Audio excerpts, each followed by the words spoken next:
Rick Tocchet and the Vancouver Canucks. This is a story I've been watching with great interest. I've been watching a career with great interest. Because there's a lot of questions about, hey, Rick, how about that extension? And he's like, no, we'll do it at the appropriate time. I'm just focused on the next game, which to me is always coded language for, I'm not sure. Uh-oh. And I'm not saying that he wants out of Vancouver, but I'm not saying he wants to stay either. Because if he did, he's in line for a huge race. His salary is apparently about $2.75 million, which if you're one of the NHL's top coaches, and if you look at his, the season he's coming off last year, he was. Very good season. And he should probably, maybe he's not going to be John Cooper highly paid, but he might be a $5 million coach.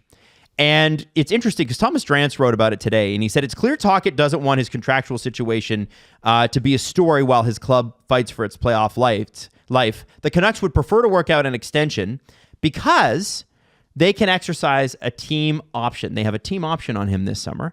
They said it would be a major storyline once the season concludes and a serious conversation and negotiation for both parties involved. Now, I was talking to somebody today. I'm like, okay, so if Rick Tocchet says, I want to be the coach of Philadelphia, which we kind of talked about last week, right? I want to go to Philly. I played 1,000 games there or whatever. I want to go to Philly and be the coach there. The Canucks could simply say, well, you're not going.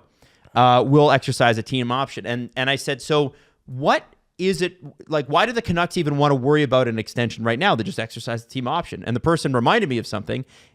He could just resign. And then the Canucks are paying him for the season to not coach for them. So if the Canucks exercise the team option, he can just say, yeah, I resign. And what's the point of the option?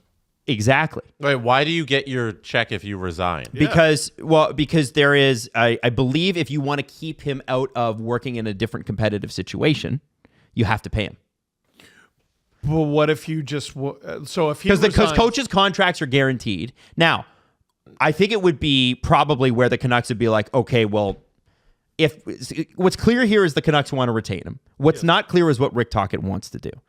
If he doesn't want to stay, he has the option to resign, but the Canucks, at a competitive advantage, could pay him to keep him off. Now, they could allow him to go and seek new opportunities, but then why exercise the team option in the first place?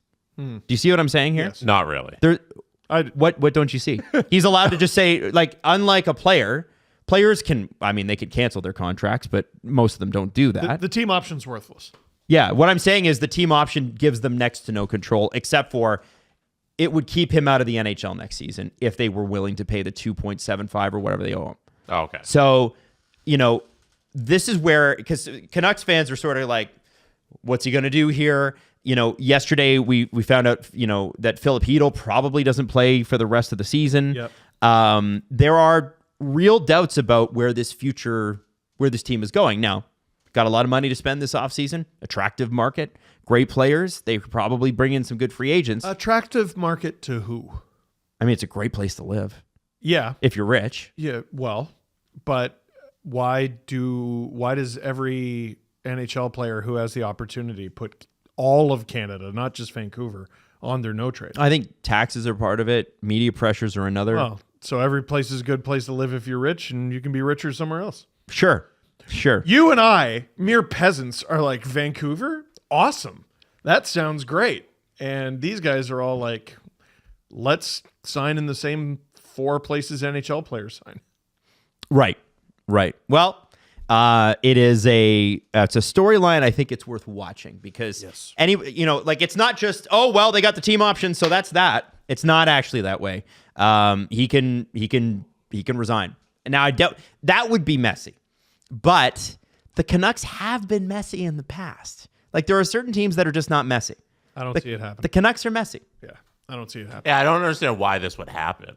Well, I think there are 2 reasons. Number one, if he doesn't want to be there and the Canucks want to keep him, this would be their power move. There are holes in it. Why would they want to keep somebody who doesn't want to be there? Well, I think if somebody doesn't want to coach your hockey team, I don't think you'd go out of your way to keep them there. I agree with that, Jesse, but they seem to be doing that. Like, look at what Kyle. Remember when Kyle Dubas was let go in Toronto? It was sort of like, I got to think about this or whatever. Mm-hmm. I know Tocchet is coaching and whatever, and he's talking about the fact that he just wants to focus on wins or whatever. If Rick Tocchet was 100, be honest with yourself. I know Canucks fans are not going to like this, but you're a guy or a gal and you're making $2.75 million and you know that you're in for a raise of probably double wherever you go. Okay. And the Canucks are going, we're willing to do that. Right. And there hasn't been any sort of story about the Canucks aren't willing to pay. They are willing to pay. They've said it publicly. We want him here. So, but your coach is going, we'll talk about it at the appropriate time. What's the appropriate time? Because if it were me being a pleb, I'd be like, hey, man, that sounds like a great extension. Let's go. Unless I was not sure about the future. So I think it's worth asking the question. Do you think this is going to come down to a personnel thing? Like this is going to come down to, either we make some significant improvements here or I'm out? I don't know. That's the fun part about this story is I don't know. I would imagine he's probably like after the season we've had, Pettersson's clearly got some sort of injury. He's not playing up to his standard. Philip Hedl has always had the injury thing follow him around. Mm-hmm. What's the future here? Hey, whose team had a pretty good weekend?